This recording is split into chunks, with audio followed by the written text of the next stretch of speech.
You're on. Okay, please stand for a flag salute. I pledge allegiance to the flag of the United States of America and to the republic for which it stands, one nation, under God, indivisible, with liberty and justice for all.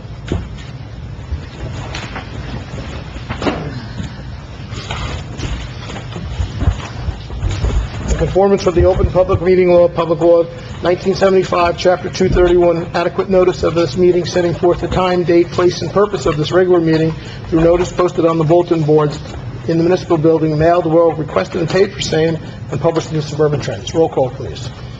Mayor Sarah. Here. Council President Rick. Here. Councilman Bay. Here. Councilman Deline. Here. Councilman Giacometto. Here. Councilwoman Polidori. Here. Councilman Bennett. Here. With us this evening is our Borough Attorney, Joseph Ragnar. Okay, and our borough administrator is out sick today, so any concerns or questions, we might have to get back to you on that. Updates, we just did a nice swearing-in ceremony for our new police chief, Chief Derek Clark, our new captain, and our new sergeant. It was across the street because we had so many people who wanted to come see him get sworn in. It's always nice to see a new chief come in. It doesn't happen very often. We're going to congratulate him on his new venture here in Pompton Lakes. He's gone through the ranks with us for many years, and I'm sure he'll do a fine job running our department. On the same token, I'd like to say thank you to Mo Augusta for being the chief for the last 15 years or so. He's done an outstanding job for us. The only reason he left is because it's a mandatory retirement. At 65, you can no longer be a chief of a police department. So unfortunately, or fortunately, it depends how you look at it, he reached that age and had to retire. So we wish him well, and we wish him good luck. And he was really a strong force here in Pompton Lakes for us for a very long time. Okay, can I have a motion to open the meeting for public comments? Wow. I'm going to go Council President Riker and Councilman Deline. All in favor? Aye. Against? Anyone from the public like to address? Please step.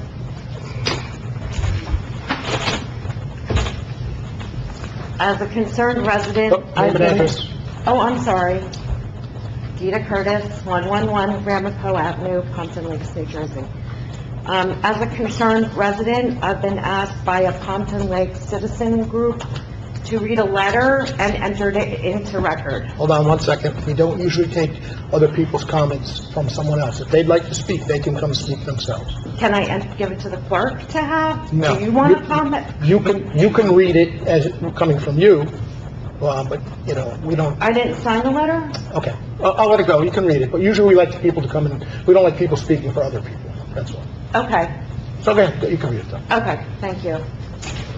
And this is addressed to Peter D. Lopez, the administrator from the EPA Region 2 of the United States Environmental Protection, and Catherine R. McCabe, Commissioner, addressing Trenton. And this is regarding formal public request on the DuPont site cleanup plan in Pompton Lakes, New Jersey.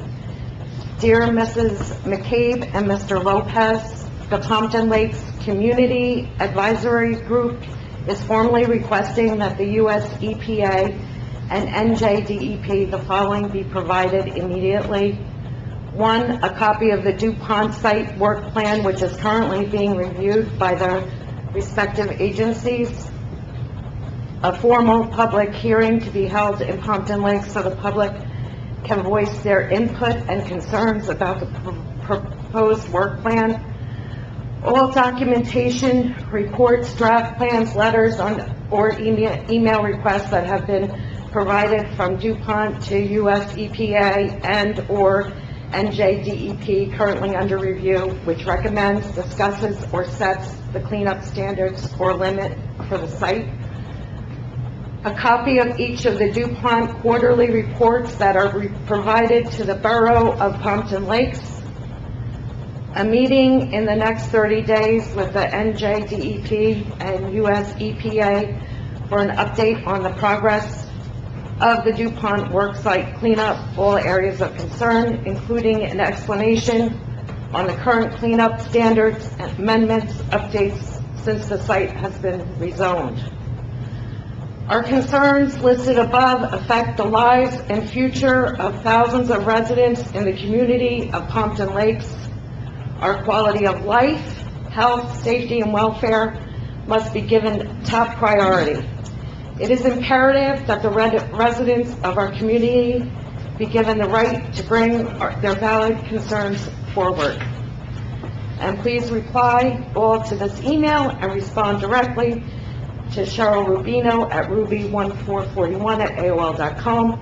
We eagerly await the prompt response. Respectfully, the Pompton Lakes Community Advisory, Dana Patterson, Cheryl Rubino, Jefferson Mansala, Regina Cisco, Lisa Riggiola, Helen Martin, Sue Schnee, and Jen Schnee.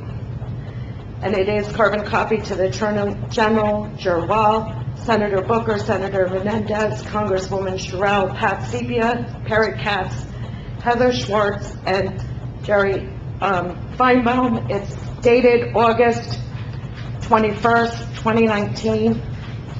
No response. So it is entered into public record. I was asked to do that. It would be great if the council reached out to them to discuss what you can do to help this group. Obviously, you can provide the DuPont quarterly reports that they communicate to you, just so we can communicate better in this town, would be great. Great. So thank you for bearing with me No problem. with that. I really appreciate it. Thank you. All right, so I just have some comments, and, open communication is very important, and I'm a firm believer in that, no matter which way it's going. You're asking for some things, or they're asking for some things with the, with EPA and the DEP that are not in stone yet. They're still working out a work plan, so I don't think they're gonna talk to you about it until they actually have a plan, but I can't speak for them, but I don't know. Having an informal meeting, we'd support it if they wanted to come and speak to you. We have no problem with that. They are here every Thursday, so they could always come in as a group and talk to them if they wanted, which I would suggest, to push their point across, and just say, we sent the letter and you read it out here in public. We can, do it that way. Yeah, it would be great. Any communication regarding this issue is valued and important. I tried to stop by. I talked to Perry this week, but he was on lunch, so I guess he has to eat too. Well, I'm going to announce on November 14th, I was going to announce it later in my report, the DEP and EPA will both be here, so that would be a good time to come talk. That would be a great time, Yep. but now is the important time, and I'm speaking for myself. Now is the important time for the residents' input, because the plan is being developed. And so this is when we want input. Right, I think there's going to be some time there. And Right. affect that plan. In the public comment period, the plan has Which they will already have. been developed and set pretty much in stone, and they will humor us and pat us on the head, No, I because don't we've done think it so. before. Yeah, we lived through it. Yeah. So we don't want to do that again. We want to be like part of the process. Well, that would be up to them, and, I support Okay. that. Okay. Does the clerk want a letter? No, we read it into this will be a record. Okay, all right, thank you very much, Thank you. everybody, I appreciate it. Unless, would you like a copy, Liz, so that it makes it easier to work on the minutes? Yeah, If you have an extra copy, you should. All right, if you have an extra copy, you could give it to our clerk. Casey has to put it up in minutes. Anyone else from the public like to address? Thank you. Please step up.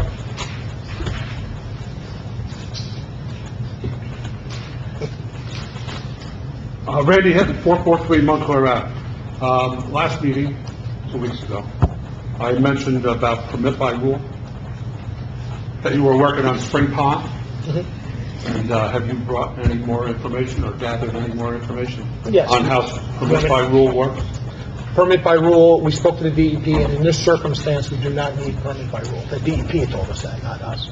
Because from what I talked to the DEP here, and they said permit by rule has to do with groundwater, Right. not surface water. We spoke to the groundwater department and the gentleman that we deal with groundwater permitting, and he said we do not need it. Correct, because this is surface water. This is Surface or water from the ground. pond. He came out to the site and looked at the site and said we do not need any permitting for this site. Okay. Any progress on that since we last spoke? Yeah, it's in hoping to get it done before December, before it gets too cold. We're gonna, like we said, put riprap or rock around the edges. clean it up a little bit, and address the wall probably next spring if it has to be repaired. Okay. What about the trees in the pond itself? Are they going to be removed, or? I can't speak about the trees. I would guess they would be removed if they're not too big. I don't know how big the trees are. I know there's some, you're talking about the smaller Well, trees. there's some decent-sized trees in the pond. I'd have to find out. I don't know the answer to that. At the last senior meeting that we were at, we were looking for our liaison, but he couldn't make it that day. But, I'll be nice. The nurse doesn't come anymore. Is there any way that we could, When you say the nurse doesn't come to your meeting, or the to your... nurse used to come every other meeting.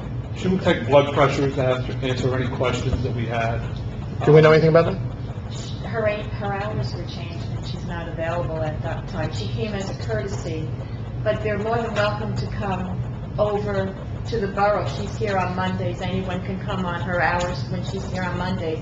And she said, quite honestly, she didn't really take that many blood pressures when she went, but her hours are 2:30 to 4:30 on Mondays, and anyone's welcome to come over during those hours. Okay, so the way it was initially set up, it was just a courtesy that she came. Yes. So she She spoiled was here available at that time. and I'm sure she would things come, changed, yeah. So she's not available at that time. So she is here Mondays, 2:30 to 4:30, and anyone's welcome to come during those hours for blood 2:30 pressure. to 4:30 on Mondays. Mhm. Okay, so she really spoiled us by coming when she did. She was probably trying to work it out as best she could, and then her hours changed. And then we didn't change it, probably changed in Wayne, not from us. And that's what Well, happened. actually, she comes out of Chilton, she doesn't come out of Wayne. Is it not Mary Ann? No, our nursing services from. Oh, nursing is from Chilton. Okay, yeah, so they changed the hours there, okay. Okay. Okay. So if it's not Mary Ann, who is it? Well, Marianne, that's our health officer. Okay. They do the health services. Chilton provides us the public education and the nursing services. We get both of those through Chilton, but Marianne, as a health advisor, oversees the whole department. Do we get do we have an individual nurse assigned to us that people would know, or do? Susan is our nurse. Oh, okay. Yes, So we still have Susan? yes. No, well, she doesn't come to seniors any longer, because she, as Liz said, she came as a courtesy, and her hours changed, so she's no longer coming. But she's still the Pompton Lakes Yes, and nurse? she's here on Mondays, 2:30 to 4:30 for anyone who wants to Okay. come in. Okay, well, just wanted to clear that up, and when our liaison is able to stop by and visit us, we would appreciate it. I've been there a number of times and you haven't been there. But I'm not a paid official from the town, and that's not my responsibility. Okay, liaisons don't have to show up to every meeting, and there's been many instances in the past where a lot of liaisons did not show up where they were supposed to be, not just with this council, but with many councils. They do the best they can, they all have working jobs or other commitments. Someone's retired. Okay, some are, but they also have other commitments, so, it's not a guarantee that they'll be at every meeting. Oh, okay. We're keeping tabs. The You can do that. average isn't too good. Okay, we'll work on it. Thank you. Anyone else from the public would like to address? Seeing no one, can I have a motion to close the public session? So moved. Councilman Lennon? Second. Councilman Giaconetti, all in favor? Aye. Against? Approval of minutes, motion to approve the following minutes. Special closed session meeting minutes of October 16th, 2019, regular meeting minutes of October 16th, 2019, closed session meeting minutes of October 16th, 2019. Is anybody excused from those minutes before we start? Okay, which ones? All three. All three. Oh, so Councilman Devine is present. Anyone else? Okay, can I have a motion? So moved. Council President Riker, Councilman Giaconetti, all in favor? Aye. Against? Motion to approve the following bill list as listed below. So moved. Councilman Day, Second. Councilman Bennett, all in favor? Aye. Against? Petitions, we have none. Consent agenda whenever you're ready. Does anyone wish to have any resolutions pulled? No? Nope. Whereas the mayor and council of the Borough of Pompton Lakes have reviewed the consent agenda consisting of various proposed resolutions, and whereas the mayor and council of the Borough of Pompton Lakes does not desire to move resolutions for individual actions from that agenda. Now therefore be it resolved that the following resolutions on the consent agenda are hereby approved. Resolution 19-195 through 19-207. Have a motion to approve the consent agenda. So moved. Councilman Devine, Second. Councilman Bennett, all in favor? Aye. Against? Resolutions for separate action. There are none, so I'll go right to Ordinance, ordinances. yep. First reading and introduction, these ordinances will be presented for second reading and final adoption on November 13th. Ordinance 19-24, an ordinance repealing and replacing Chapter 190, Article 11, Sections 190-64 through 190-74 with Chapter 190, Article It should be 15, XV.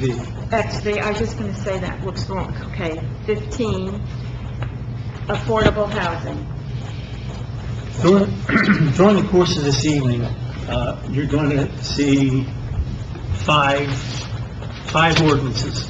All of the ordinances deal with the settlement with fair share housing before the judge in Patterson, dealing with the Council on Affordable Housing requirements that the borough will have from now until the year 2025. The first ordinance, which is the one we're talking about now, all that does is it moves the location of affordable housing in the code. And the reason we have to move the location is because Chapter 11 has already been numbered out, and we have many more numbers in terms of sections based upon the new information to which the borough has agreed and which has been approved by the court. So they'll be moved from Article 11 to Article 15, and Article 11 will be reserved for future use. So the first one is just a process ordinance, that's all it is. The others are substantive, and I'll explain them as we go along, but the first one is simply process, moving from Chapter 11 to Chapter 15. Okay. Motion to approve ordinance 1924 for introduction. So moved. Councilman Devine, Second. Council President Riker, roll call, please. Doing separate? Separate. Okay. Councilman Zaganad, Yes. Councilwoman Polidori, Yes. Councilwoman Riker, Yes. Councilman Bennett, Yes. Councilman Bay, Yes. Councilman Vaughn. Yes.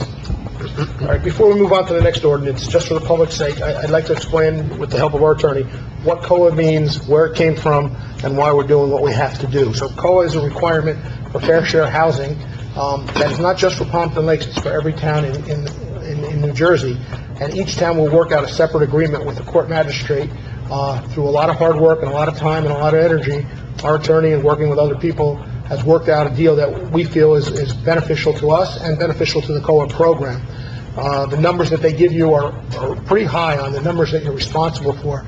And, a lot of towns will never meet those numbers, but you have to start the process and move forward, and that's what we're doing with that. I'll let you add more to that if you want. Well, affordable housing started with a decision called the Mount Laurel decision, and it's now close to 40 years old, I believe. Yeah. The most recent decision from the courts came out in 2015, and we have been negotiating with Fair Share Housing and with our special master, who was appointed by the courts, since that decision came out. Because we're a Highlands Act municipality, anytime there's a residential development of 5 or more units, we're required to provide 20% low to moderate income housing. Part of our negotiation was to reduce that because it was the belief of the council, and my belief as well, frankly, and ultimately we convinced the judge and the special master that if we were to approach redevelopers and tell them that they had to contribute 20% of anything they developed to low to moderate income housing, all redevelopment in the municipality would stop, because nobody could afford to do that and put up a development because of the cost involved. So we arrived at a resolution with Judge Brogan and with Fair Share Housing and with Mr. Burgess, the special master, where anytime someone who is in a redevelopment zone is going to do a redevelopment project that's residential, they have to provide 10% low to moderate income housing, which includes very low income housing as well. And they also retained the right to reduce that to 7%. But for every unit they reduce from 10%, they have to put $90,000 into our COA trust fund so that we can begin the process of rehabilitating our homes in Pompton Lakes which need rehabilitation. So all in all, we were able to negotiate a transaction that provides roughly half of what was originally demanded of the borough. Because if we had been forced to provide the entire amount, I'm pretty certain we wouldn't have seen any redevelopment of the town. So the council worked very hard, authorized me to negotiate for 3 years, and we finally reached a settlement a couple months ago. The ordinances you're going to be hearing about tonight are the ordinances that effectuate the settlement and have to be in place before we go before Judge Brogan on December the 10th. So the first ordinance, the one that we're talking about now, is the affordable housing zones ordinance, which adds information to zoning in terms of bulk requirements for projects that are going to be controlled by COA. Okay, Liz, you want to read that one?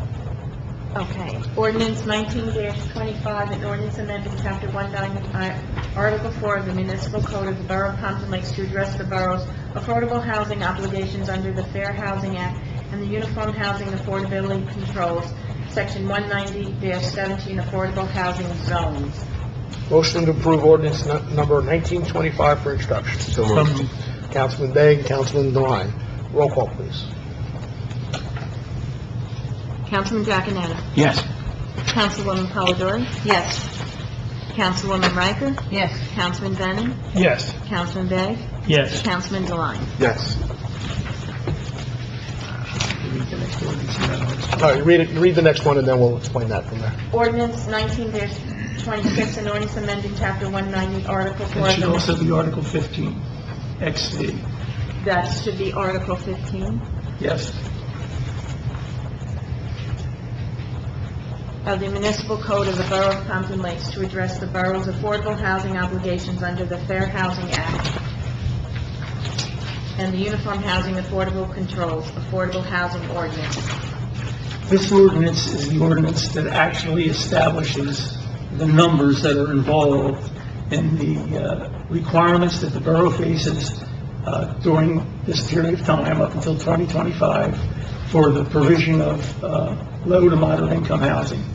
It's a pretty extensive ordinance, a lot of pages, but I would urge anyone from the public who is interested in how affordable housing will be handled in the borough from now until 2025 to come to the borough or go on the newspaper, be in the newspaper, read this ordinance, and come to the borough and take a look at the settlement agreement, which is a document that you have a right to see, so that you can see exactly what the borough will be doing over the next 6 years in terms of trying to provide affordable housing within the boundaries of the borough. So this is the guts of the COA settlement, and the COA obligation that the borough has is ordinance 19-26. Okay, motion to approve ordinance 1926 for introduction. So moved. Councilwoman Polidori. Second. Councilman Denon. Roll call, please. Councilman Giaconetti. Yes. Councilwoman Polidori. Yes. Councilwoman Riker. Yes. Councilman Denon. Yes. Councilman Bay. Yes. Councilman Devine. Yes. Okay, ordinance 1927. 19-28, an ordinance creating Chapter 190. This is Article 15 of the Municipal Code of the Borough of Pompton Lakes regarding the borough's affordable housing development fees. The purpose of this ordinance is to establish the actual mandatory set-asides required in different types of locations in the redevelopment zone. It does not affect residential development outside of the redevelopment zone. So if a builder were to come here and be lucky enough to find a piece of property big enough to develop residentially that wasn't in a redevelopment zone, and it would contain 5 or more units, they would still be obligated to provide 20% low to moderate income housing. But in a redevelopment zone, it goes back to the 10-7. And this establishes for each of our redevelopment projects in the future, the actual mandatory set-asides, so that there will be adequate affordable housing in the borough for residents who can't afford, who would like to stay here. And let me say that a lot of this will benefit seniors who would like to remain residents of Pompton Lakes, but may not be able to afford to do so if there's not affordable housing made available. Okay. Motion to approve ordinance 1928 for introduction. So moved. Councilman Begg? Second. Council President Riker? Roll call, please. It's 27, correct? Oh, yeah, we skipped, That's oh, what I yeah, thought. you're right, That's why it 28. says it should. All right, so let's make this ordinance 1928 we're voting on right All now. right, because I was what...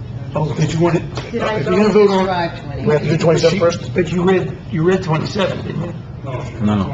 Okay, You're right, 28. 28, you can do 28 first. The purpose of 28, we actually, as a borough, already have a development fee ordinance. That was in Article 11.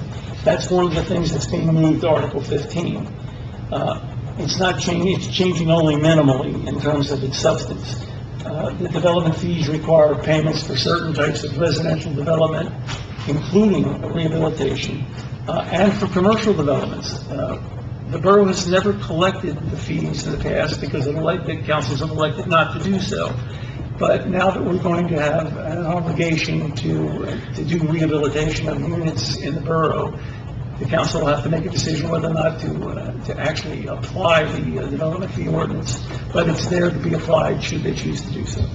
And just to follow up, if they go with this cash option, that will go to people who qualify for improvements on their home, and they would have to fall within the guidelines set by COA to qualify, and then they could get improvements done to their house, and there's a lot of restrictions with it and a lot of requirements, but they could then get it done for almost free if they wanted to through COA. But it's a work in progress. We're in the process of starting collecting that money. Okay, so let's do ordinance 1928, which you just read, and I'm going to read a motion to approve ordinance 1928 for introduction. Oh, I have that. You have that. All right, so roll call, please. Okay.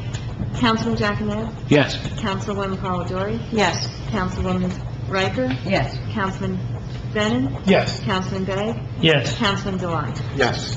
Okay, I'll read. Just read 1927, he already explained it. and then Chapter we'll vote. 190, Article 15 of the Municipal Code of the Borough of Pompton Lakes to create a mandatory affordable housing set aside on multi-family residential development. Okay, motion to approve ordinance 1927 for introduction. So move. Councilman Second. Giaconetti, Councilwoman Polidori, roll call, please. Councilman Giaconetti? Yes. Councilwoman Polidori? Yes. Councilwoman Riker? Yes. Councilman Brennan? Yes. Councilman Begg? Yes. Councilman Deline? Yes.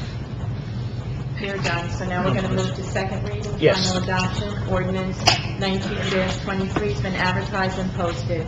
An ordinance regulating and licensing vape shops, electronic smoking, and vapor devices. Do you want to give an explanation first? Sure. Okay. The purpose is, well, this is the second reading. It was passed on, or was introduced last month on first reading. The purpose is to license and regulate vape shops and the sale of electronic type of smoking devices, and to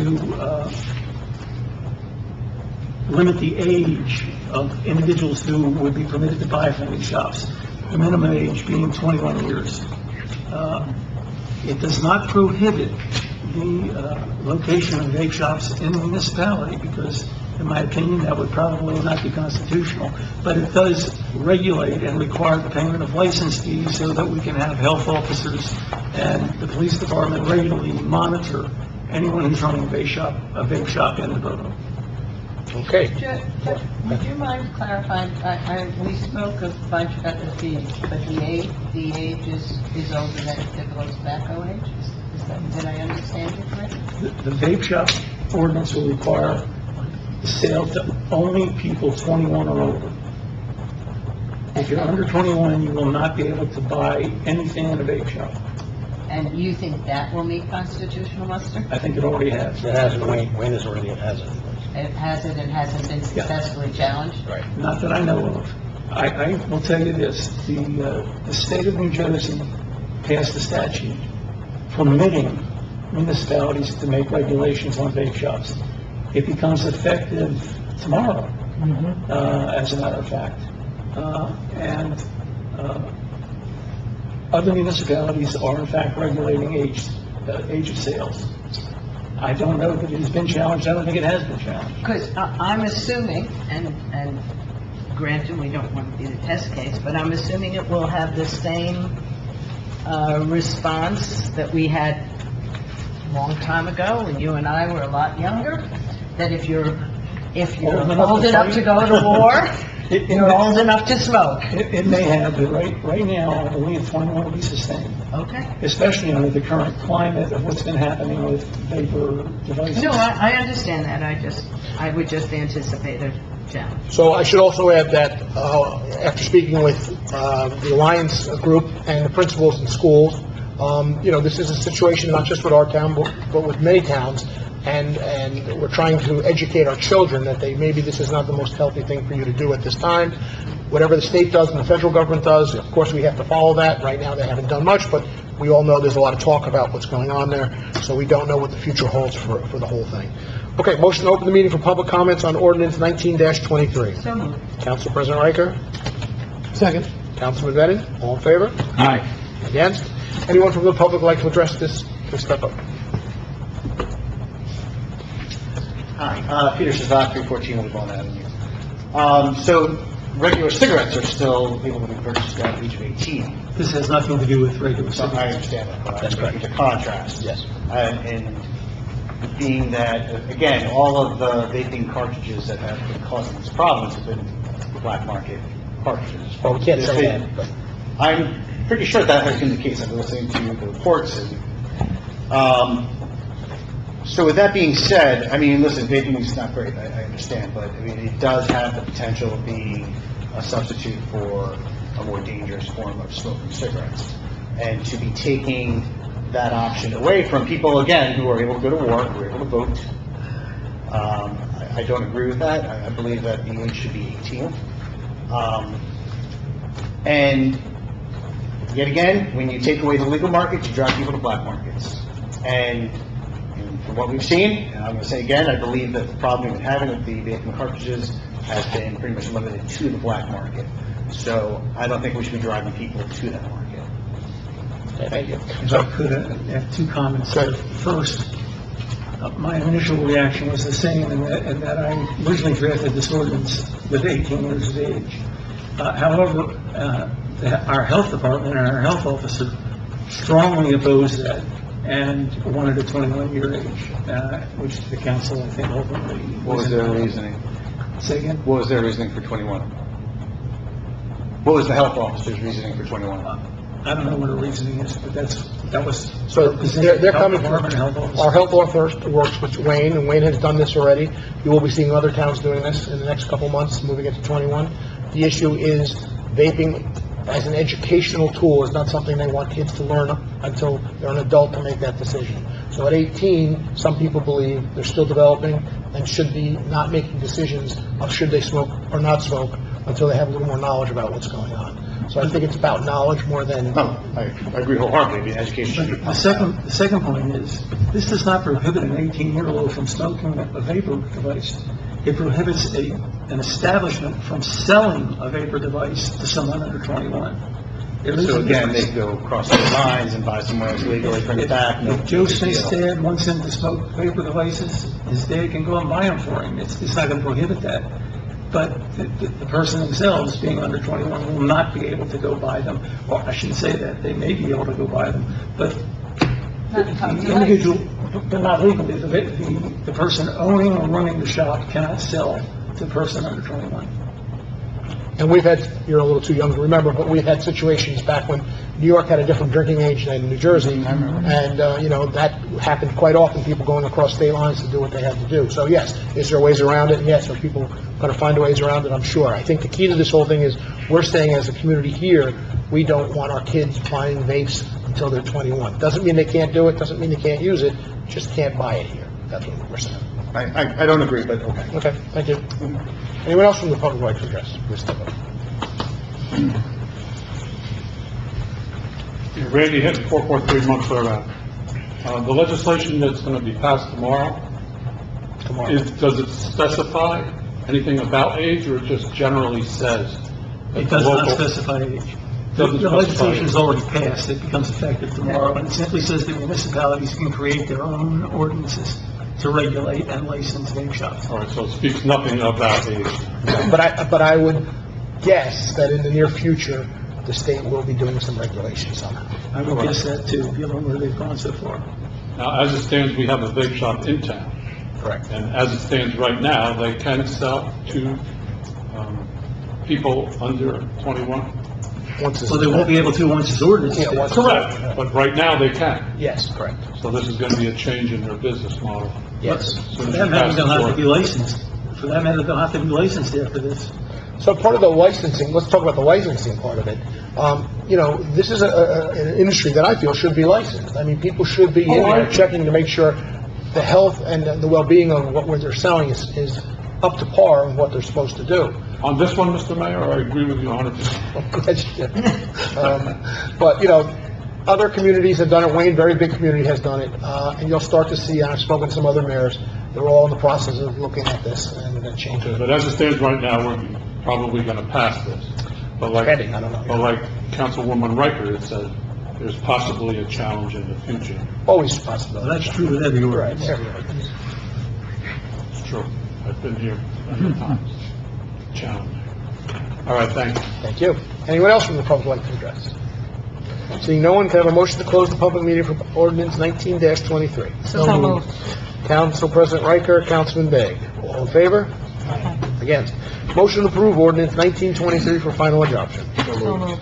Councilman, who's it, Klein, Councilwoman Polidori. Roll call, please. Councilman Dewan? Yes. Right? Roll call, please. Councilman Giaconetti. Yes. Councilwoman Polidori. Yes. Councilwoman Riker. Yes. Councilman Bennett. Yes. Councilman Bay. Yes. Councilman Dewan. Yes. Okay, thank you, Liz. Okay, under my report, I'll start with, we did receive a grant from the Open Space Committee, Open Space Fund of the county for $150,000 for improvements down at Joe Grill. That has been an ongoing project. It's one of the pet projects I started when I first became on council, and I'd like to see it finish. We've been working very closely with the county to try to get some funds. This was a great fund from the county for us, and we hope to build with that and make some improvements, which you'll be hearing about very soon. So very exciting time. $150,000 is a nice grant. The DEP, like I mentioned, will be here November 14th on Thursday, along with the EPA. They'll be here from 10 to 4 over here in our map room. If you'd like to come and talk to them one-on-one or as a group, you could bring in a couple people and sit down and talk with them. They're here. We pushed very hard to have the DEP come here, so I would hope that if residents have concerns or questions, that they do come and speak to them. These are the people that have the answers or can find the answers out for you. And some of the questions that were brought up tonight by a resident, those are the questions you can bring to them and say, please, get back to me on some of that. So I would definitely hope that you guys come and support that. We were lucky enough with the help of Councilman DeWine and our trans options to get a grant for our safe streets, and you've been seeing it in the news, and we've had our police out monitoring our roads for two things they've been monitoring. They've been monitoring to make sure you stop at a crosswalk, which we all know is a big problem in downtown. Cars are not stopping. So we've had a couple under our sting operations that went very well. We're also educating the students, especially students, when they cross from lunch, that they have to cross to the crosswalk. We've been rewarding them with candy. Our girls have been going out there from the police department, our women, I'm sorry, and rewarding them, which is a great thing for them to do. They took a lot of time out of their own lunchtime and everything to get out there and say, hey guys, you're doing the right thing. You're crossing the crosswalk or you're not. CNBC was actually here 2 days ago or 3 days ago and did a story on it. News 12 was supposed to come, they never came, so I don't know if they're going to come back and do a story. But, we're trying to be proactive as best we can. Ringwood Avenue, Wanacue Avenue especially, is a county road, a lot of big trucks going in and out through there. We have to be patient, and you have to stop at the crosswalks.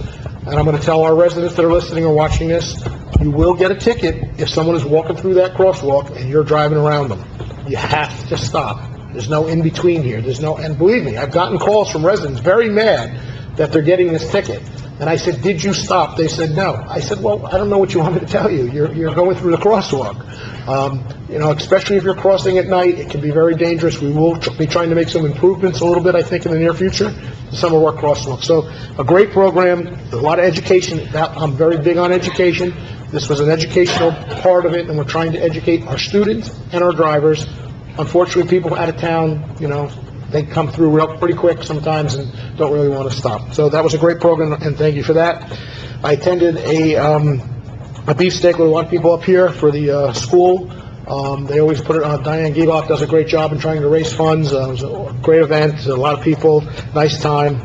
And at the end of the day, she's raising funds for extra programs that the teachers would need to have. So they can put in what's called a mini grant from the school, asking for things that they'd like to have in their classrooms and can be paid. Does anybody have a number? Do you have a number of what they collected?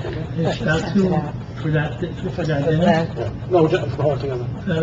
At this point, they've collected about $210,000. So, All Volunteer has collected about $210,000 to help the programs in our school districts.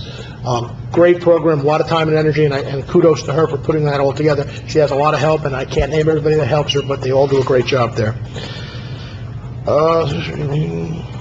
And we had a meeting with our DPW about recycling. We're going to have, believe it or not, another meeting with a recycler this week. It's a changing environment right now. It's not changing from us, it's changing from the state and even the federal government. Right now, we're still following the guidelines that we set forth.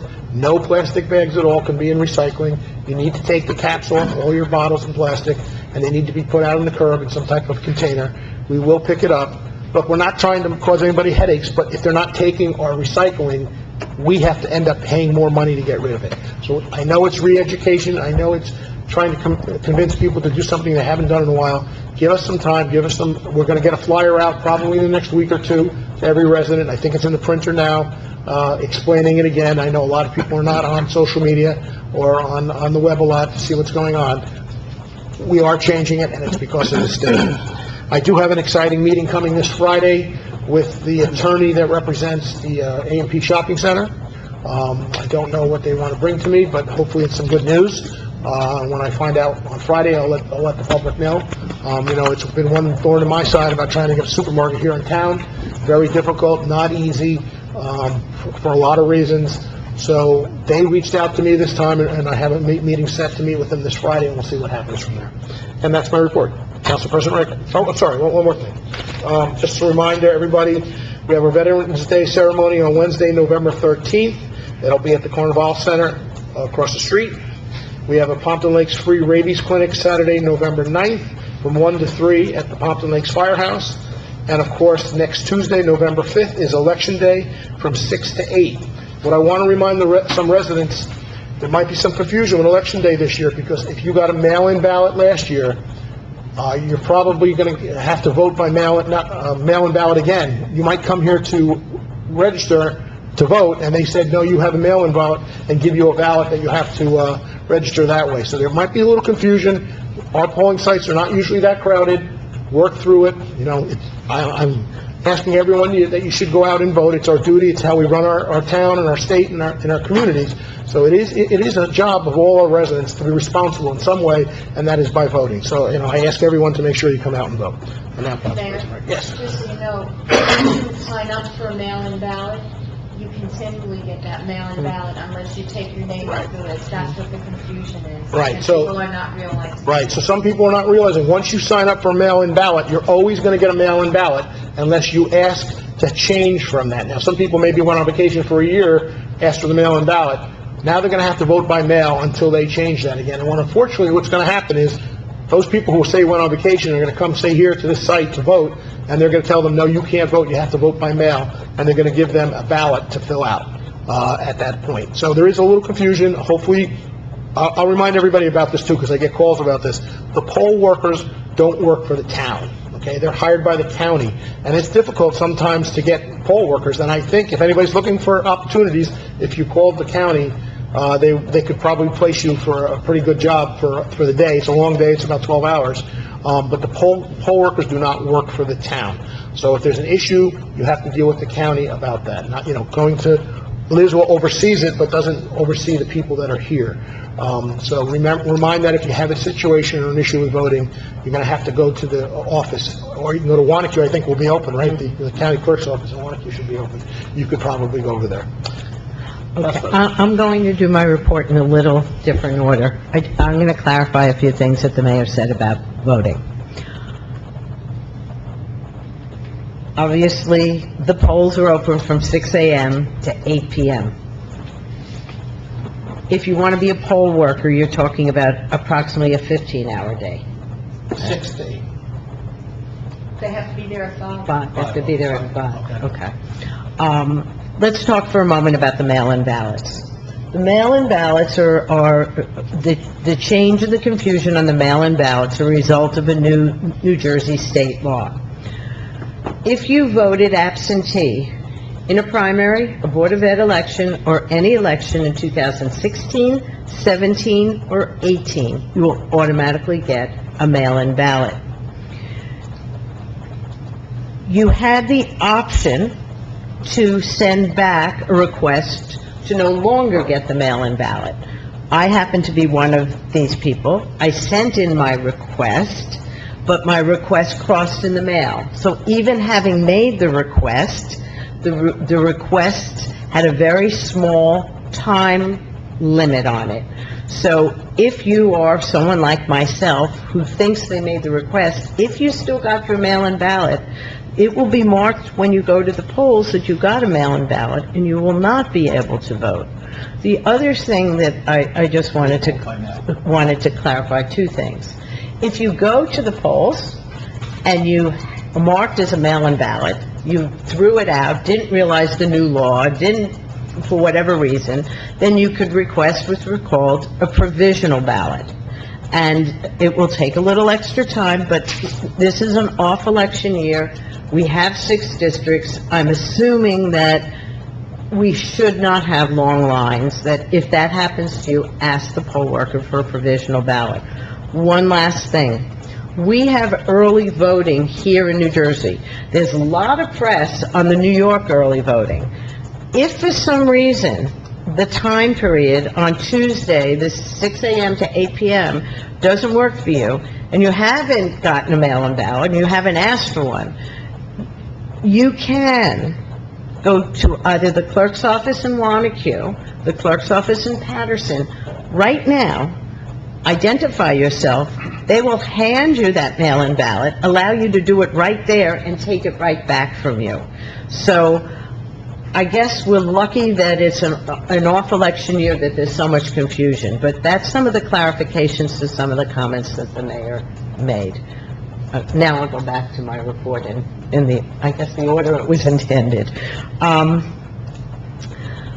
I want to thank the few hardy souls who are here. I think tonight's the seventh game of the World Series, is it not? Correct. Okay, so I'll talk fast. Okay. I want to offer my congratulations to our 3 officers who were signed in for promotions this evening. It was a huge crowd over at the Carnival Center. Chief Derek Clark, we have Captain Shashan, and Sergeant Zimmerman. Congratulations to them and their families, and we wish them the best. I also want to give some kudos to 2 organizations in town. One, the mayor mentioned, and that's the Ed Foundation. Diane Gielock had a fabulous event Saturday night. She raised a lot of money. She has a huge tricky tray for that event, but she also has smaller events. She did a cupcake decorating program that she tried for the first time, much smaller scale, but very successful. And she has another one coming up at Artastic, which is the art shop in town, right on Wanacue, on Wednesday, the 20th. I also want to give a shout-out to the Pompton Lakes Women's Club. They have a big event coming up. Their big tricky tray, their big fundraiser is called the Victorian Tea. Their fundraiser this is already sold out. It's in a couple of weeks. However, both Diane with her Tricky Tray at the Elks Club, which is usually in October, and the Women's Club in terms of the Victorian Tea, which is traditionally immediately after election, the weekend after Election Day, have huge Tricky Trays. 'Tis the season of giving. If you find that you get something and you're thinking, how do I re-gift it? Don't waste too much time thinking about it. Consider the Women's Club or the Pompton Lakes Ed Foundation.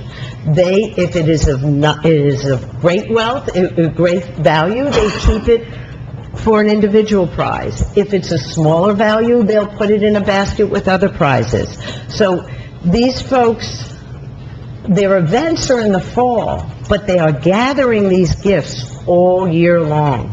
So if you find that you either frequent a merchant who would be willing to give merchandise or a gift certificate, or if you have a merchant that might like the exposure because they get hundreds of people at these events, please think of them.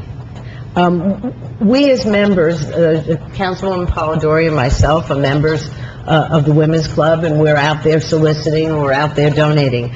But if everybody just gave them something, their Tricky Trays would be used, and their fundraising would be that much greater. So congratulations on wonderful events, but everybody in the community can participate. I also want to acknowledge that most years I acknowledge what's referred to as Paint the Town Pink. This October is Breast Cancer Awareness Month. It's the 11th annual Paint the Town Pink that's sponsored by the Chilton Hospital. And we really have to thank so many of our merchants and members. Here is the list of the people who've participated in Paint the Town Pink. And you'd really be pleased. The Wendy's in town participates.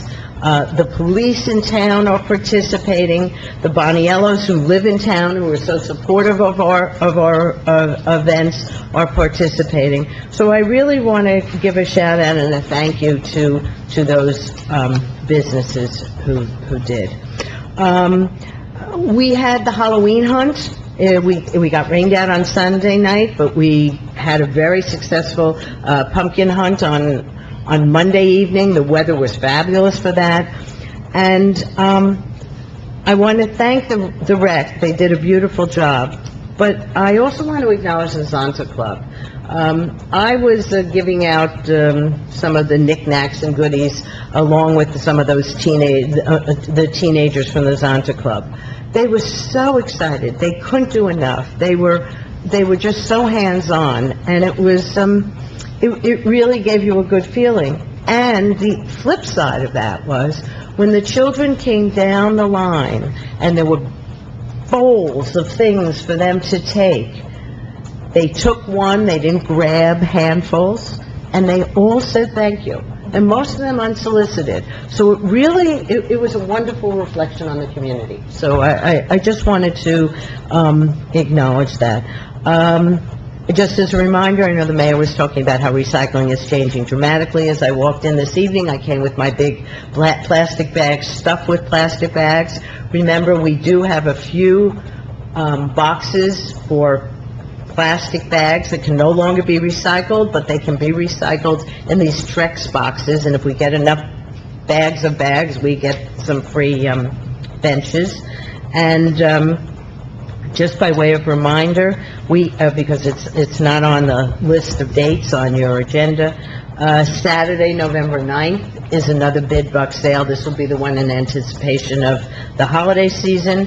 And just a reminder, it starts at 11, which it always has, but it has been moved to Columbia Bank.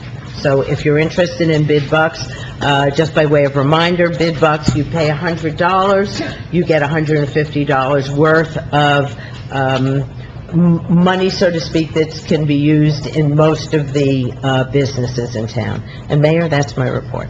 Okay, thank you. One thing I forgot to mention in my report, I went to a holiday stroll meeting last night. We will be lighting the Christmas tree, and Santa will be arriving at the library 5:30 sharp on December 7th. So we are going to do a tree lighting and Santa coming at December 7th. Opportunity to take pictures with Santa right after that. And then our holiday stroll starts right after that. It'll actually start around 5 o'clock, but most people will probably go to the lighting and then take over onto the holiday stroll.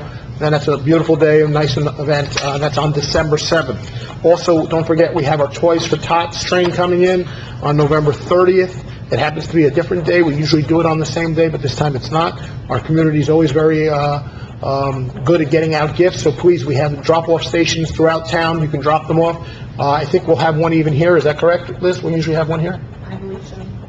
Tim, do we have one here? Drop-off? I think there's one out here, if not, I can put a box. Is that for the police, or is that for Toys for Tots, the one out here? Police. I This thought- is the police out yeah. here, so I don't want to take anything away from the police. All right, so, well, let's put one somewhere around here, too. Toys for Tots are a great organization. The train comes into town with Santa Claus. Let's fill that train like we always do, so let's start bringing those gifts. They're doing it down at First Aid Squad. They're all over, there's a bunch of boxes, Collection. yeah. All right, Councilman Giaconetti. Thank you, Mayor. Just wanted to, a couple quick things, congratulate Chief Derek Clark, Captain Ryan Shashan, and Sergeant Brian Zimmerman on their promotions, respective promotions, and their families. Like the Chief Clark said in his remarks, I mean, it's everything, you don't realize what goes into it, and trying to get promoted, and working nights, holidays, weekends, it's, more of a family affair. It's more a toll on your family than it is they got to deal with it. So, kudos to them, congratulations to all of them. And like I said, we definitely, like you said, man, I got the best police department around. Even though I worked there once, and Bill Begg did too, so. But, also, too, Mayor, you forgot to mention, we had a nice ribbon ceremony, cutting for the new field at Lakeside. Oh, yeah. And the mayor lent the school board, Dr. Paul Moroso, his scissors, so we can do an official, he had little scissors, but the mayor brought out his scissors, so. He had some school safety scissors. His safety scissors, yeah. But, again, kudos to them, everybody over there did a great job, and the field, my son plays on it, he loves it, he's so happy he had his last year on it. My daughter's jealous, she missed out a couple years ago, but, the kids love it, hopefully get some more action on it, and, it's good for the school, good for the, town, and, that's all I have, Mayor, thank you. That's it? Okay. Just to go back, you're right, Councilman Giaconetti, the field was a big boost to the community, not just for the schools, because all the schools play there, but all our rec programs play there also. With the availability of the lights, and these are new types of lights, they're very direct down to the ground. There's not a lot of extra light going in, out off the field, and it gives us the opportunity to involve our rec programs in there on off hours when the school's not using it. So even though it is a school project, the town does get some use of it, and like you said, I hear all great comments from the kids especially, but also the parents. They really enjoy the field, so good job by the school board for doing that. Councilwoman Palladori, you have some motions you want to start with? Thank you. I am going to start with the motions. First, I have three. First, motion to approve the request of Pompton Lakes Chamber of Commerce to close Wanacue Avenue between Pompton and Lakeside Avenues between the hours of 3 p.m. and 9 p.m. on Saturday, December 7th, 2019, for the annual holiday stroll. Also to use Pompton Avenue, Ramapo Avenue, and Lakeside Avenue as a detour route. State County freeholders, Hunter Mark Agency, Police, and Fire Departments have been notified. Can I have a second? Councilman DeLine, all in favor? Aye. Against? Next, I have a motion to approve the request of the Pompton Lakes Chamber of Commerce to hang a banner to promote the annual holiday stroll across Wanacue Avenue from November 12th, 2019 to December 9th, 2019. Second. Council President Riker, all in favor? Aye. Against? And lastly, a motion to approve the request of the Pompton Lakes Chamber of Commerce to cover the parking meters with holiday decorations from November 30th, 2019 to January 30th, 2020, Councilman Bay? to provide limited 2-hour holiday-free parking for the holiday season. Hold on, before we do that one, did somebody reach out to the police department about that? I don't see police were informed on this. Do you want me to hold off on that? Yeah, let's hold off on that one, because that's, they're changing what they normally do. They're limiting it to a 2-hour holiday-free parking. Who's going to enforce that? How are you going to know the hours? There's a lot of questions there. Typically, it's been, they've said it at 2 hours. No, it's always been they covered the meters completely. Right, they've covered the meters completely, but then they'll say it's free 2-hour parking on the cover. Well, that was last year, right? I think. Yeah. think they've been doing that the past couple of years. It's been limited to 2 And just FYI, the date is Saturday after Thanksgiving, and does our ordinance say start the Friday after Thanksgiving? I don't think we have anything. We don't have an ordinance. I don't think this- I think we have an ordinance because, You might be right, I'm not aware. I don't think so. All right, well, Do you want to just hold off on that one? no, because I don't know. Let's move it. Yeah, let's move it, and then I'll speak to those groups. So you have a motion. Can I have a second? Second. Councilman Line, all in favor? Aye. Against? Okay. Okay, so I also attended the Pompton Lakes Education Foundation East Day with a lot of the other members of the council and the mayor up here. Congratulations, Diane, she always does an amazing job. A few days after that, my son attended her very first cupcake decorating fundraising event. He had a great time. They came home with a half a dozen cupcakes. Each of them were decorated differently. They had Cakes by Iz and Chef Foley from the high school teaching the kids. So it was successful. I think she's thinking about doing another one, adult cake decorating class in December. So look for that. So thank you to her for all she does, because the events are not only successful, but they're a lot of fun too. I was at the Halloween Hunt. Halloween Hunt is one of the events that we look forward to every year. It was postponed, and there was some concern as to whether or not it would be as well attended on Monday night. It was great. There was a ton of kids there. I get to stand on the other side of the table and hand out apple juice, so where I'm standing, I get to see everyone just running around and having a really good time. The kids are happy. Everyone does a great job. So I was happy that we were able to have a successful night, even though it had been rescheduled. We assisted the Elks with their second annual Elks soccer shoot, which is something they bring to the community. It's a free event. You don't have to play soccer. The children are welcome to come and compete. This year we had only children from our town participate, so the winners of each one of the age brackets will advance to play in the district. If they win that, they go into regional, national.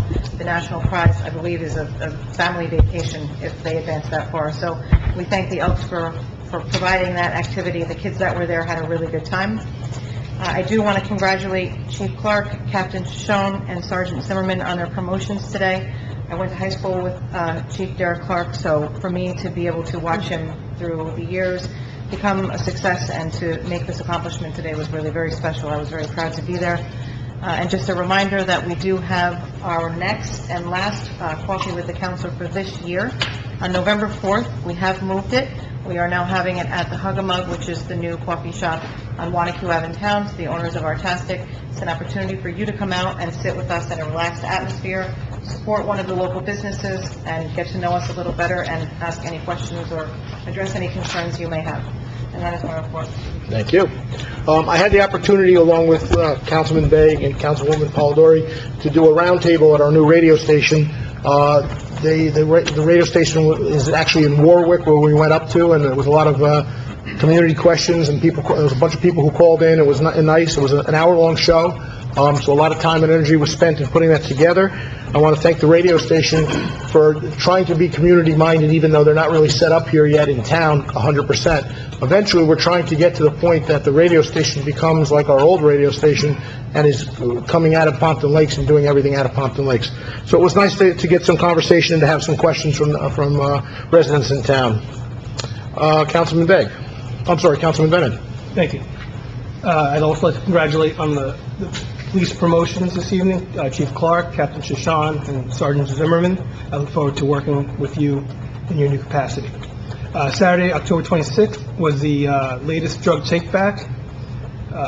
Carly Boniello, a pharmacy student at Rutgers, as well as Ashley Lusick of the Pompton Lakes Prevention Coalition, and Officer Pepe were there to help out.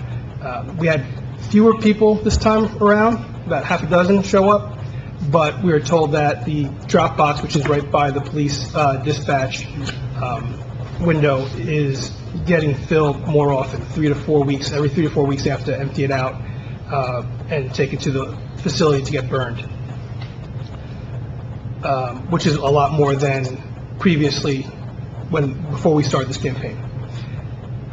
Next, the Halloween hunt.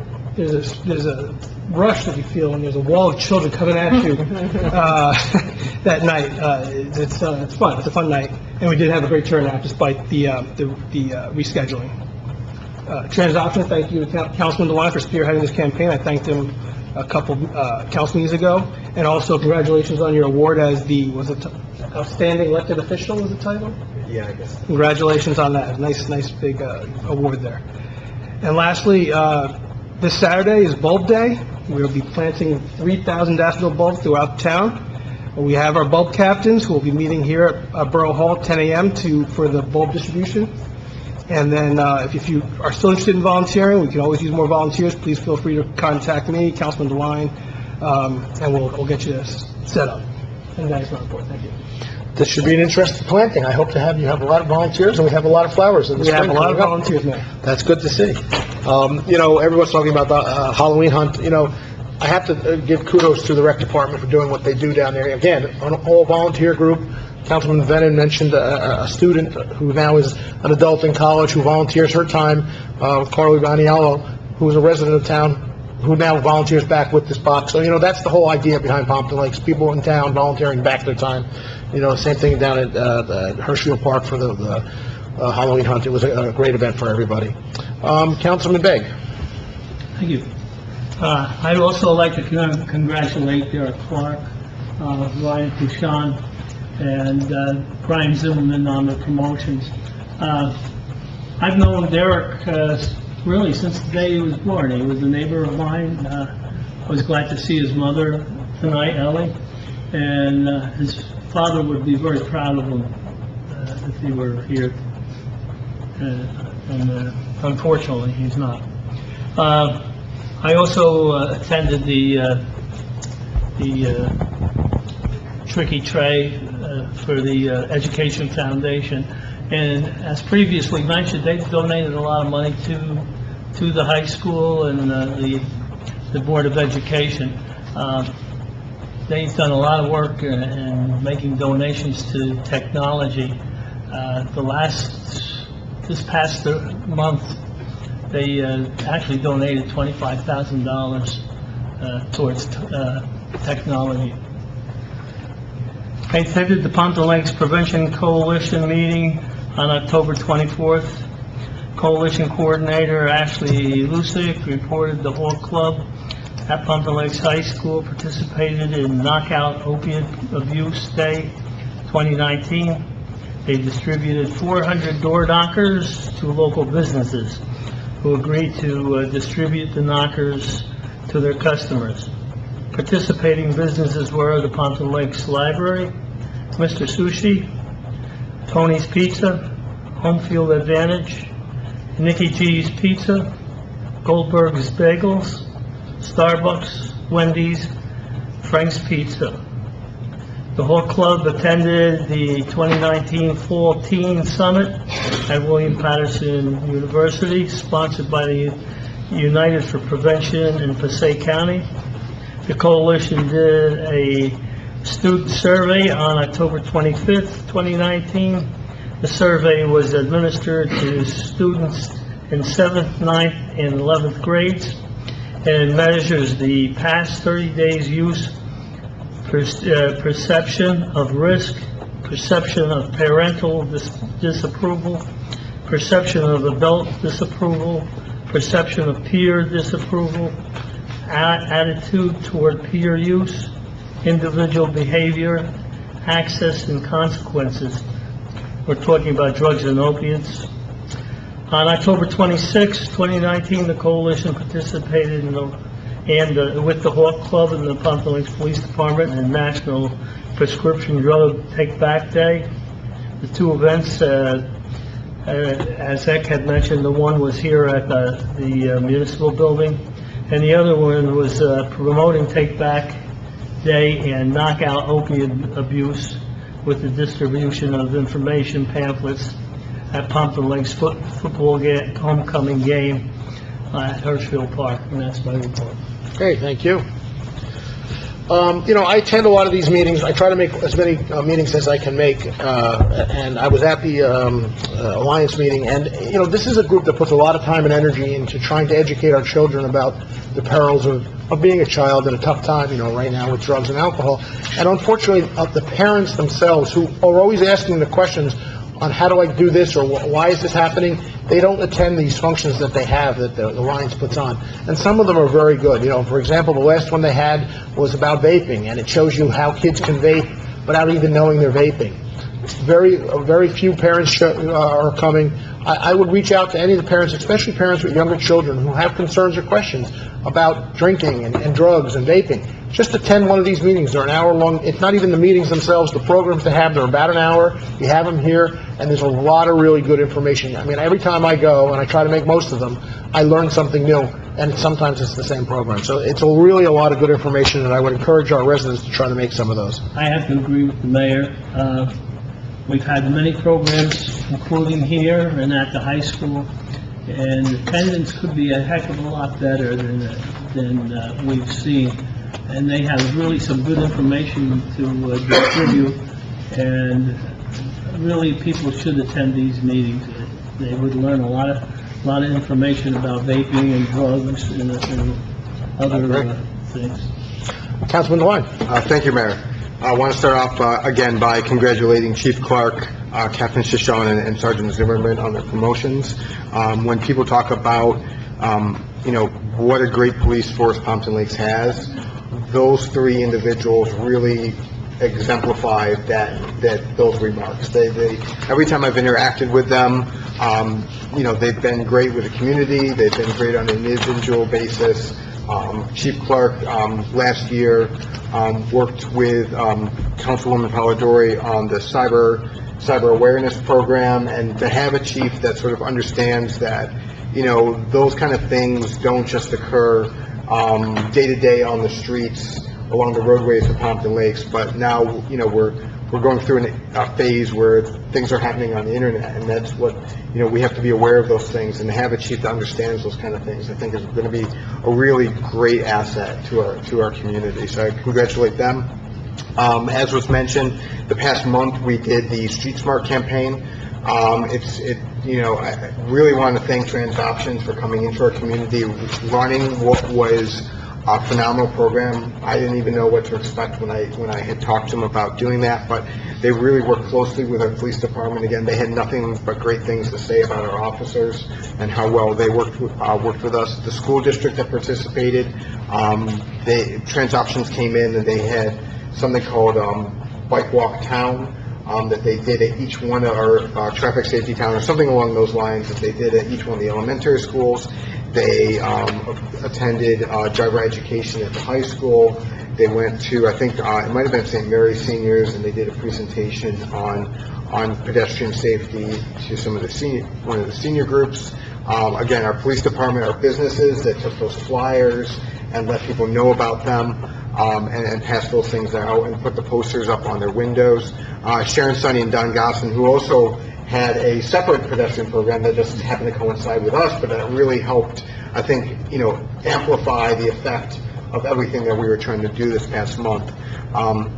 This past Monday, I was able to observe one of the pedestrian safety and education enforcement exercises, and so our officers were basically walking back and forth along the crosswalk, seeing who was obeying it. I talked to them a little bit, and they said, listen, not everybody obeys it, but, more and more that they saw where people were stopping well ahead, and they were just standing at the crosswalk, and cars were seeing that pedestrian, not even necessarily showing the intent to cross, but they were stopping well ahead to allow them to cross. There was one incident where somebody did not stop, and they got pulled over, and I don't know if they got a ticket or just talking to, but they vehemently disagreed with what had gone on, and and I got to observe the whole thing and really let Captain Shishon know about it. And I want to just commend him on his absolute professionalism. The way that the person was talking to him and what they were accusing him of was well beyond the pale, but he maintained his composure the whole time. I got a call from that gentleman. Oh, it was a female. So maybe there was a couple. Another one that was. There is a post-event survey because the Pedestrian Safety Month is coming to an end. There will be another survey. If you saw the pre-event survey, there's going to be a post-event survey. We want to understand how such an education campaign affected people's knowledge, their attitudes towards pedestrian safety, driving responsible, things like that. So I'll look for that pretty soon. Along those lines, tomorrow's Halloween. We'll have quite a few families, children.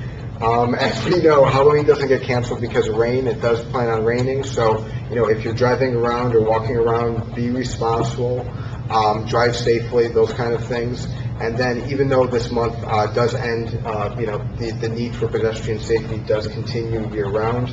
All those posters that went up attached to the light poles in town, those are ours. If you got a close look at them, they're actually Pompton Lakes locations. We're able to work with TransOptions and identify specific things, so we'll be able to take them out and use them again as we need. Next, I want to thank Joe, the mayor, Kevin Boyle, and our affordable housing planners in their work in settling with Fair Share Housing and finding a middle ground with the courts that the court itself would agree to, and to help ensure that redevelopment in Pompton Lakes continues. Although we passed a series of ordinances tonight, or we started the process of passing a series of ordinances tonight, that tells a small story in the back and forth that's necessary to settle and find and address the requirement that each municipality has. It's been going on for at least 3 years, back and forth, and it's been frustrating. But we did find I think a good path forward that works for Pompton Lakes. I attended the Educational Foundation Tricky Tray along with the mayor and a number of other council people. Again, it's a great organization. It adds additional resources to the teachers for the benefits of our youth. So, wherever there's events or other opportunities to support them, I really encourage to do so. Councilwoman Polidori donated a basket, and Council President Riker donated a very nice necklace as one of the top raffle prizes. So, again, just opportunities to contribute to that organization, what they do. And then lastly, the Trail Maintenance Committee is hosting a family hike on Sunday, November 10th, at the McFall Environmental Center. That's in Wyckoff, New Jersey, at 10 a.m. So, again, it's an opportunity to unplug and reconnect to other families. We'll see what the weather's like. Follow the Pompton Lakes Open Space Committee Facebook page for announcements, because the weather is starting to turn. If it's chilly, we'll still do it. If it's raining, it's sort of a play it by ear kind of situation. And that concludes my report. And also, congratulations on your reward. It's really, the award is, reflects the commitment that Pompton Lakes has towards pedestrian safety and everything that we're doing. Okay, professional reports. I just have some notes from the administrator that he would have probably brought up tonight. We've replaced a lot of storm drains in town, and when we're doing our sidewalk work, and the new storm drains are covered more on the front, so they don't allow a lot of debris to go down the old storm drains, which was causing some problems, and it's a much more environmental friendly storm drain. The downside to that is the leaves collect on top of the storm drains now, where they used to just go right into the storm drains and clog up the storm drains. So please, as a resident, if you have a drain in front of you, you should go out there and clean it of the leaves, especially in this season. We've had a couple, in these heavy rainstorms that we've had in the last 2 weeks, a couple streets that did start ponding and flooding, and mine being one of them, actually. And it was because these new storm drains were put in with these new covers on them, and the leaves were just building up on top of them. So just like in the wintertime, if you have a drain in front of your house, you should try to clear it out if you can. During the fall, you should try to keep the leaves off of it so they don't back up. It does cause some ponding. Mayor, are all the storm drains replaced or just some? The ones that we're working on, the handicap accessible ramps got replaced. So that's quite a few, and there was a lot of discussion about the handicap availability and how that's working. I think we've worked out a good compromise, and that we maybe will not be putting up a ton of signage at all these spots that are on cul-de-sacs and dead-end streets. They'll have the crosswalks there. We'll minimize the amount of lineage we'll do for crosswalks. But as Councilman DeLine reminds everybody, at any corner, that means there's a crosswalk there. Just because there's not a physical crosswalk there doesn't mean, I can just walk across the street now and not worry about it, or drive through that crosswalk. So, every corner is considered a crosswalk. Just because it has lines doesn't make it any different than a normal corner. But no, it's not on every drain. Motion to open the meeting for public comment. So moved. Council President Riker, Council Woman Palladori. All in favor? Aye. Against? Anyone from the public like to address? Please step up.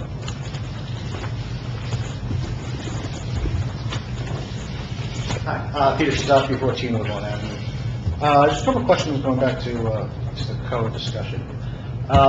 So is there any kind of offset to get us from 20% down to 10%? Was there anything that we had to negotiate back? Or, I mean, or did they just say, have at it, right off the bat, 20 to 10%? Well, it's negotiation, but we didn't give back anything. It's You mean negotiation. an offset, was there a quid pro quo, you mean? Well, I mean, it was just a negotiation, yeah. I No, assume that what there might it have took was to convince them that if we were saddled with a 20% contribution, the likelihood of getting any Any work. affordable housing Okay. was zero, as opposed to give us 10% and we should be able to provide affordable housing. been- Okay. Just And the goal for both sides is to have affordable housing. So having some new redevelopment done with affordable housing, Right. it's a benefit for them, it's a benefit for us, so it works well. So, and also the $90,000 to get from 10% down to 7%. Is that $90,000 per percent, or is that just the... Per unit. Per unit. Per unit. Okay. You said that goes back into the general fund, and that fund, No. the COA fund, and that fund is used for improving depleted homes. It goes into a COA trust fund.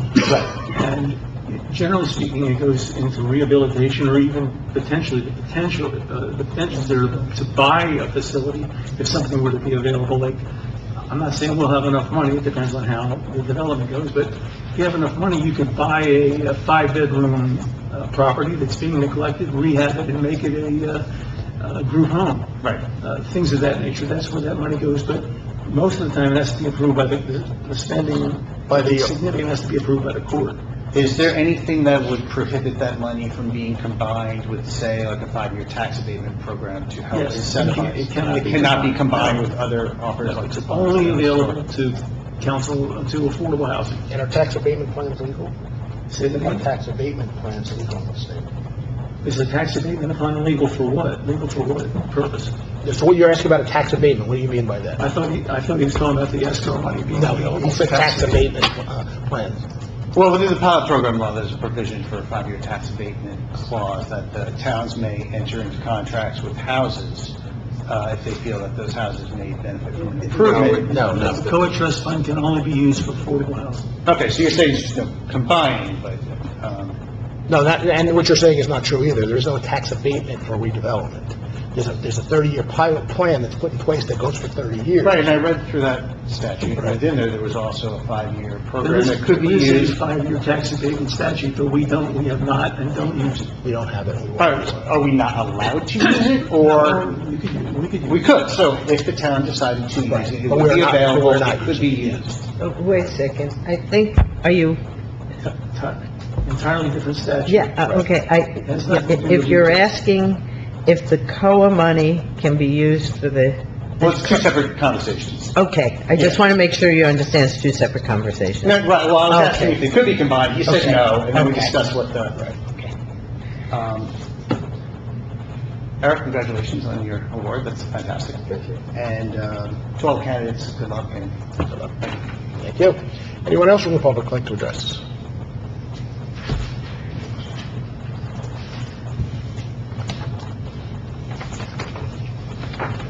Randy Hinton, 443 Montclair Avenue. On your point about the leaves and the drains, I agree with you 100%. But I also noticed in the walks that I take, there's a lot of those new handicap ramps that you're at are covered in leaves and makes it very difficult for wheelchairs to get up those. So, I mean, ask the residents also to make sure that they clean their leaves off of those. I agree. And their drains. Did you clean your drain out as to why? I did, after I found out I had water in front of my house. I said, why do I have water in front of my house? It's because my drain was gone. I give you credit for that. You were talking about the trails, Morris Canal Greenway, we had talked about that. The trail committee is overburdened with what they do. Is there any decision made as to DPW and the Morris Canal Greenway? We're in negotiation with DPW to, Maintain those trails? I didn't say that, you said that. I said to I help, did say that. to help with some workload there. We just don't know how that's going to be yet. You know, it just hasn't been worked out yet. Right. Okay. The recycling info, when is that going to be sent out? I've had some... I was hoping to ask my administrator, who was sick, unfortunately, but I'm hoping to have it out next week. You know, it's at the printer, that's the last I heard. Oh, okay. Montclair Avenue, my half a road. We're going to leave it like that. November 8th, still on schedule? November 7th, it's on set to finish it. And just to clarify, I know there was some miscommunication for some people. The reason that was done that way is because our police department forgot to notice the other cars on the other side of the street, and the contractor actually wanted us to tow the cars, and I said, there's no way I'm towing cars who weren't told that they have to move their cars. So I said, you guys are going to have to come back, and you're going to have to finish it at another time. So that's why they're coming back to finish it November 7th. Great. Just to make my point once again, as I've made in the past, there's 21 homes on that block, Montclair Ave. I talked to Turco, who's the golf course landscape developer, whose cars were in the way. He told me he got no notification. Just for the future, there's only 21 houses in one business.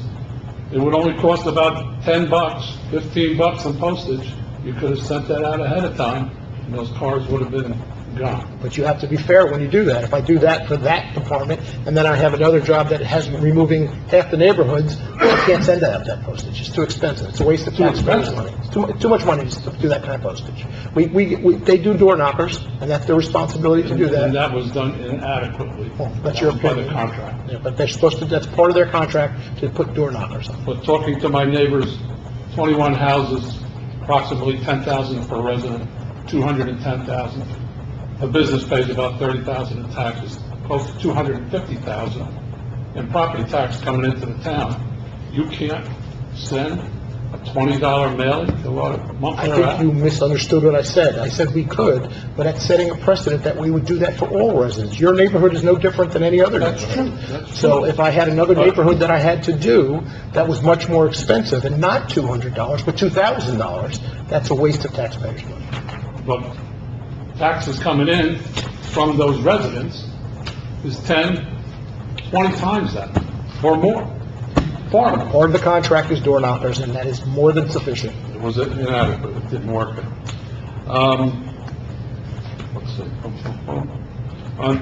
We brought up the last council meeting about the cars that were parked in the back along the river. Has that been rectified? I understand our building department, who wasn't made aware of that, sent a notice to remove the cars within a certain amount of time. I think they have been moved, and I don't know any further what's going on there. I'd have to talk to our building department. I know the cars were removed, that much I know. How about the fill that was brought in? I don't know if Phil was brought in or not, I can't speak to that. Fill was brought in. Well, do you know that for a fact? I was looking at the fill, you can walk there. I looked, you saw Did someone walk dump, did you see someone dump Phil there? It's new fill on top of... Well, I can't say it's new Phil on top. Someone's gonna have to make that determination. You live there, you walk through there, you should know. No, you can't just make an assumption that looks like new Phil. You have to have someone doing, like saying someone robbed my house, I saw footprints. You can't say that. There he goes again, Frank, he's a hardhead, couple of those, ain't he? One thing I want to bring up is, like I brought up last year and previous years, we're moving into the white-tailed deer rut, mating season. Just to let everybody know to be careful. Far more deer are running across the roads, and it is a danger. So, just to let the public know, just to be safe. And I agree with you 100%, and I'll follow up with that. Unfortunately, there was a deer hit next to the Episcopal Church, and I got calls from numerous residents because the vultures were chewing it apart like a Halloween. It was terrible. And I called, thinking, I was hoping our DPW could move it, and we're not allowed to touch them, and we had to wait for the county to come in, and it did take 2 days, but I've been reported that they removed it this morning. But it's an unfortunate part of this whole rutting thing, too. I mean, getting rid of the deer that are sitting there is a problem. Right. Getting rid of the deer is a problem. But the first half of it, the auto accident that killed the deer, is really a bigger problem. Sure, of course. So that's what I would just like to warn the residents. Randy, I want you to know that your pleas have not gone unnoticed. You know I have a lot of deer where I am.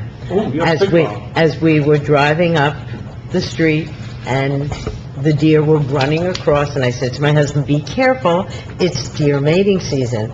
And he looks at me and he goes, "Where did you get that tidbit from?" And I said, "Randy Hill." Well, it's just, it is the mating season. It comes once a year, and so be careful. One other thing, the radio station interviewed you, Councilman Begg and Councilwoman Polidori. Was that just for the council, or was that It was an invite from them to us to do a roundtable. for a roundtable? Was that political, or?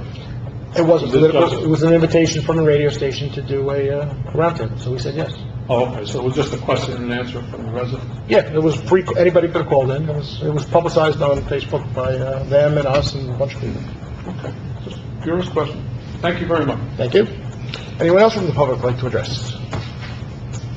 Seeing no one, can I have a motion to close the public session? So moved. Second. Councilman Venon, second Councilman Devine. All in favor? Aye. Against? Privilege of the floor. Anybody have it? Happy Halloween. Yeah. I have something. Last week, last meeting, I'm sorry, Maria Kent was here, and she talked about the cleanup and mentioned the bags that she had forgotten to bring. The navy blue canvas bags, there's a whole supply of them here on the desk. Anyone is welcome to take them. And I guess the remainder will be in Borough Hall? Okay. I have one other thing. We have a niece who works for Disney, who has just published her first book. And it's a children's book, and it's called Raccoon Thanksgiving. And one of the things I'm going to do is donate a copy to our library. So if anyone has children or grandchildren, it's an age book for ages 2 to 6. There'll be a brand new Thanksgiving book to take out. So congratulations to her. Name is Christy Miller, and FYI, she is not I'm not sure I'm using the right words. When I say self-published, it is not available on Amazon. It's at raccoonstories.com, and a whole series. There's 2 now. There's Raccoon Thanksgiving and Raccoon something else, and there'll be a whole series coming out. So anyhow, congratulations to her, and it should be in the library tomorrow. Anyone else? Motion to adjourn. So moved. Councilman Giaconetta, Councilwoman Polidori. Thank you, everyone.